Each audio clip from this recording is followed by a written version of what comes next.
बिस्मिल्लाहिर्रहमानिर्रहीम। अल्लाहुम्मा सल्लि अला सरदारुल अंबिया खातमुन नबिय्यीन रहमतल लिल आलमीन सय्यदना मौलाना मोहम्मद व आले मोहम्मद। अस्सलाम वालेकुम नाज़रीन, मैं हूँ नज़रिया पाकिस्तान का वकील सरदार आफ्ताब विर्क और आप देख रहे हैं हमारा यूट्यूब चैनल नज़रिया पाकिस्तान।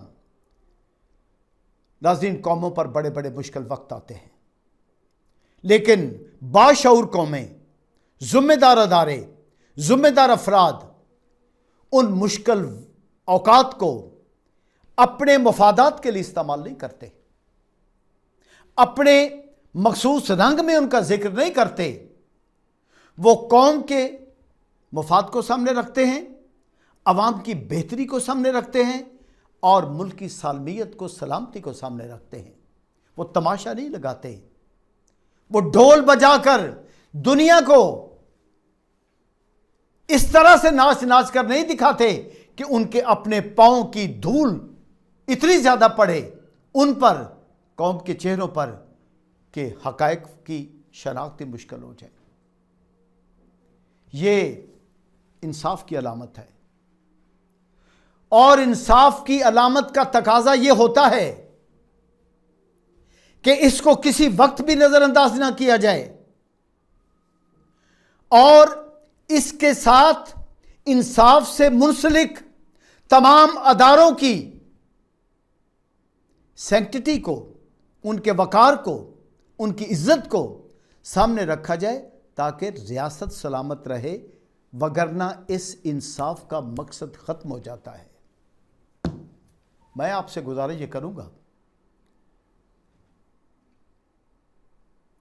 अरशद शरीफ की शहादत हो गई, दुनिया में एक अजीम मुहिब वतन इंसान का सफ़र, काबिल फ़ख्र से हाफी का सफ़र ख़त्म हुआ, जैसे एक दिन सबका ख़त्म होना है। उसकी अगली ज़िंदगी का सफ़र शहीदों के साथ शुरू हुआ है। इस बात पर पूरी कौम को फ़ख्र है और हक किसी को इख्तलाफ नहीं है, लेकिन उसकी मौत को जिस अंदाज के साथ कुछ लोग अपने मफादात के लिए कैश करवाना चाहते हैं, अपनी नफरत के इजहार के लिए कैश करवाना चाहते हैं, वो काबिल मुसम्मत है। आज इन चीज़ों को सामने रखते हुए बात होगी कि अरशद शरीफ की मौत किन हालात में हुई, उसको अपने अपने मफादात के लिए कैसे पेश किया जा रहा है और इसकी आड़ में आकर पाकिस्तान के अदारों को कैसे बदनाम किया जा रहा है और कौन लोग हैं किन की साजिश के तहत अपने इंतकाम लेना चाहते हैं, अपने ही मुल्क से, अपनी कौमी सलामती से, अपने अदारों से। तो आए लंबी चौड़ी तमहीद के बगैर इस बात का आगाज करते हैं। कमीशन बना इस शहादत पर, गमनाक अलमनाक मौत है। यह मौत ऐसी मौत नहीं होनी चाहिए, कौम को यह दिन कभी देखना नसीब ना फिर हो, यह दुआ करते हैं। लेकिन जब वो इस मुल्क में थे, शहीद होने वाले अरशद शरीफ, उन पर मुकदमे दर्ज हुए, उन्होंने कहा कि मेरी जान को खतरा है। आज बताया जा रहा है, कोई कहता है मुझे कहा, कोई कहता है मुझे कहा, अहले खाना कहते हमें कहा। बाबा, अगर उस वक्त जान को खतरा था, जिससे जान को खतरा था, उसका नाम सामने क्यों नहीं लाया गया, उस वक्त क्यों नहीं कहा गया? आज सबसे बढ़कर बात करने वाला इमरान रियाज है। इमरान रियाज, मैं आपसे पूछता हूं, आज आप कह रहे हैं कि एस्टैब्लिशमेंट ने मारा है उसको, आज आप कह रहे हैं कि एस्टैब्लिशमेंट से सबसे बड़ा खतरा था।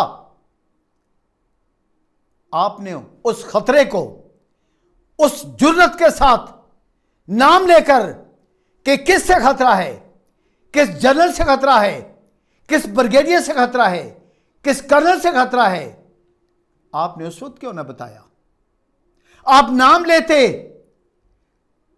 अगर ये लोग उसके कत्ल में मुलव्वस हैं, पाक फौज उसके कत्ल में मुलव्वस है, तो पाक फौज का उस वक्त कौम को पता चल जाता अगर सियासतदान मुलव्वस हैं तो कौम को उस वक्त पता चल जाता। क्यों खामोश रहकर, क्यों खामोश रखकर बात को, क्यों राज में रखकर इन सियाफियों ने, जो सियाफी आज कह रहे हैं कि उसने हमें बता दिया था, उसने जाहिर कर दिया था, क्यों राज में रखकर अपनी जानों को बचाने के लिए क्यों उसकी जान को जाहिर करवाया? अगर आप राज में ना रखते तो आज जिन अदारों पर इल्ज़ाम दे रहे हैं, जिन लोगों पर इल्ज़ाम देकर अपने मुल्क की सलामती के खिलाफ दिन रात एक मुहाज कायम किया हुआ है आपने, यह वक्त कभी ना आता। इमरान रियाज आपने बड़ा खुलकर कहा है कि अब टक्कर के लोग फौज के सामने हैं, टक्कर के लोग अब फौज पाकिस्तान के सामने हैं। इससे पहले टक्कर के लोग नहीं आए थे। मैं जानता हूं आपके सफर को। जब एमक्यूएम के कायद के खिलाफ मेरा केस चल रहा था तो मेरी भी मुलाकातें होती थी जिन अदारों में, वहीं पर आप बैठे होते थे। इमरान रियाज, मैं आपको इस बात से आगाह कर रहा हूं कि मैं आपके सफर के आगाज से बहुत वाकिफ हूं। मेरी आंखों के सामने आप आईएसआई के लोगों के कदमों में बैठे होते थे। मैं लाहौर की बात कर रहा हूं। मेरी आंखों के सामने आप उनसे खबर लेकर जाते थे। मेरी आंखों के सामने आप उनकी कासालेसी करते थे और फिर वो सफर लंबा अरसा तक जारी रहा है। उन्हीं के जरिए, उन्हीं के कंधों पर कदम रखकर, उन्हीं की दी हुई ताकत की बुनियाद पर आप एक बहुत बड़े सहाफी बने। 2019 तक आपका सफर उन्हीं अदारों के साथ रहा है। आपने पाक फौज की तारीफ की, आपने आईएसआई को बहुत सराहा। आज जब आप इस मुकाम पर पहुंचे हैं तो आप उन पर बरस रहे हैं। यह वही बात होगी ना कि जिन पत्थरों को हमने अता की थी धड़कनें, जब बोलने लगे तो हम ही पर बरस पड़े। हामिद मीर पाक फौज के खिलाफ बोलते थे, आप पाक फौज के खिलाफ हक में बोलते थे। उस वक्त हामिद मीर आपकी नजरों में गद्दार थे। आप कहते थे आप इस मुल्क की आईएसआई के साथ थे, एमआई के साथ थे, अफवाज पाकिस्तान के दूसरे शोबों के साथ थे। आप हामिद मीर को आप गद्दार कहते थे। आज आप किसके कंधों पर बैठकर पाक फौज पर इतना बड़ा इल्जाम दे रहे हैं कि पाक फौज ने अरशद शरीफ को कत्ल करवाया है? आप यही बता रहे हैं सबको, अल्फाज और हैं, बताना यही चाहते हैं आप, बता यही रहे हैं आप सबको। अपनी जुबान पर काबू रखें आप, अपनी इंतकाम पसंदी पर काबू रखें आप रियासत को नुकसान दे रहे हैं, आप हमारे मुल्क को नुकसान दे रहे हैं, आप 22 करोड़ आवाम को नुकसान दे रहे हैं, आप एक बगावत बंदी कर रहे हैं, बगावत का रुझान दे रहे हैं आप कौम को, आप अफवाज पाकिस्तान के साथ अवाम का टकराव कराना चाह रहे हैं आप। ये तो राह का नैरेटिव है, ये तो राह का रोड मैप है जिस पर आप चल रहे हैं। आपको इस ताकत के मुकाम तक पहुंचाने में किन के कंधे शामिल हैं, किन के हाथ शामिल हैं, किन के पहलू शामिल हैं, किन की आंखें शामिल हैं, किन की जुबान शामिल है, किन का तावन शामिल है, वो एस्टैब्लिशमेंट है जिनके दरवाजों पर जाकर आप बैठे रहते थे, जिनका जिक्र मैंने अभी किया है। और जब आप इस बुलंदी तक पहुंचे हैं तो फिर आज उन्हीं को ही आप हर इल्जाम दे रहे हैं। अपनी गिरफ्तारी का इल्जाम, अरशद शरीफ की मौत का इल्जाम, अगर फैसल वावडा ने प्रेस कॉन्फ्रेंस की है तो उसके जिम्मेदार भी आप उन्हीं को करार दे रहे हैं। आप समझते हैं कि उनकी जिम्मेदारी रियासत के वजूद को कायम रखना है। आप ये सिला दे रहे हैं शहीदों की कुर्बानियों का। अरशद शरीफ शहीद हुए तो आप वो तमाम शोहदा की कुर्बानियां भूल गए, उसकी आड़ में लाकर आप उन सिपाहियों की कुर्बानियां भूल गए, आप उन लेफ्टिनेंट्स की कुर्बानियां भूल गए, आप उन कर्नल्स की कुर्बानियां भूल गए, आप मेजर जनरल्स की कुर्बानियां भूल गए, जिन्होंने वर्दी में इस मुल्क का दिफा करते हुए शहादतें ली और कौम के बच्चों को यतीम होने से बचाया, कौम की औरतों को बेवा होने से बचाया, अपनी औरतें बेवा करके, अपने बच्चे यतीम करके, अपने मां बाप को बेसहारा करके। क्या वो तनहा के लिए बचाया उन्होंने? नहीं। फौज की मुलाजमत तनहा नहीं है, फौज की मुलाजमत पैशन है, मुकद्दस पेशा है, एक इज्जत अज़्म है।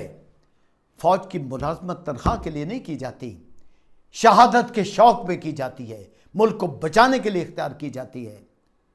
आप भी जानते हैं, अरशद शरीफ ने भी यह देखा हुआ है, सारा कुछ कवर कर करके बताया हुआ, किस जगह किस किन बुलंद चोटियों पर किन दहशतगर्दी के सामने पाक फौज के सिपाही खड़े होते थे।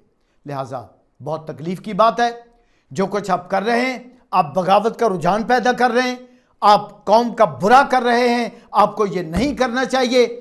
मैं आज के हुक्मरानों से कहता हूं कि क्यों नहीं इस रुझान पर कंट्रोल कर रहे। बिलाशुबा अरशद शरीफ की मौत एक बहुत बड़ा सानिया है, बिलाशुबा एक अजीम सहाफ़ी शहीद हुआ है, बिलाशुबा एक जुर्रतमंद इंसान और बहुत बड़ा इल्म रखने वाला सियाफत का बंदा, और अगले मोर्चों पर जाकर पाक फौज की कुर्बानियों को कवरेज देने वाला बंदा शहीद हुआ है, पाक फौज की कुर्बानियों का एतराफ़ करने वाला बंदा शहीद हुआ है, शहीदों की रूहों को बुलंदियां देने वाला बंदा, शहीदों के खानदानों को बुलंदियां देने वाला बंदा शहीद हुआ है। एक शहीद बाप का, भाई का जानशीन शहीद हुआ है, इसमें कोई शक नहीं। लेकिन उसकी शहादत पर जो दुकानदारियां चमकाई जा रही हैं, उनकी शहादत पर जो अपने अपने मफादात हासिल किए जा रहे हैं, जो उनकी शहादत पर अगराज की बात हो रही है, तमाशा लगाया जा रहा है, रियासत पाकिस्तान को कमज़ोर किया जा रहा है, अफवाज पाकिस्तान पर इल्ज़ाम दिया जा रहा है, यह शर्म की बात है। यह रा का नैरेटिव है, रा का एजेंडा है, और इमरान रियाज आप रा के एजेंडे पर चल रहे हैं। आप अपना इंतकाम ले रहे हैं। आप अफवाज पाकिस्तान कीचड़ उछालना बंद करें। आप बगैर सबूत के अफवाज पाकिस्तान की तरफ अवाम के गुस्से को ले जा रहे हैं। सामने हकायक को तो आने दें। अगर आपके पास सबूत है, आप कहते हैं कि पूछे मुझ आपसे पूछा जाए, तो बोल क्यों नहीं देते? आप क्यों पूछने का इंतजार कर रहे हैं? आप नाम लें। आप गुमराह क्यों कर रहे हैं पूरी कौम को? आप अवाम को अफवाज पाकिस्तान की तरफ इल्जाम देकर, जिम्मेदारियां देकर इस शहादत की आप क्यों गुमराह कर रहे हैं? आप बगावत की तरफ लेकर जा रहे हैं कौम को। आप आईने पाकिस्तान की खुली खिलाफ वर्जी कर रहे हैं। आप कानून की खुली खिलाफ वर्जी कर रहे हैं। आप अरशद शरीफ के कत्ल को आप खाक में मिलाने लगे हैं। आप सामने हकायक नहीं आने देंगे। आपको चाहिए कि जिम्मेदारी का सबूत दें, इंतजार करें। जो भी तहकीक होती है, तफ्तीश होती है, उसके नतीजे का इंतजार करें, फाइंडिंग को देखें, फिर बोलें। उससे पहले बोलेंगे तो आप कौम के मुजरिम हैं, आप रियासत के गुनहगार हैं, और आप कौमी सलामती को नुकसान पहुंचा रहे हैं। और यह रा का नैरेटिव है, ये यहूदियों का नैरेटिव है। आप उस पर गामज़न हैं। आप रोकें अपने आप को, साबित करें कि आप एक मुहिब वतन इंसान हैं। और मैं इसके साथ साथ जिम्मेदार अदारों को कहता हूं, आज के हुक्मरानों को कहता हूं कि अपनी तवज्जो इस तरफ करें। मैं एस्टैब्लिशमेंट से गुजारिश करता हूं कि अपनी तवज्जो इस तरफ करें। DGISPR का और DGISI का जिन लफ्जों के साथ, तंज के साथ उनका बयानिया कौम के सामने रखा जा रहा है, नौजवान नस्ल गुमराह हो रही है, कम इल्म वाले लोग गुमराह हो रहे हैं। आप इस पर अपनी एक मजबूत हिकमत अमली इख्तियार करें। पूरी कौम, पूरे अदारे, जिम्मेदार लोग जो मुल्क को बचाने वाले हैं।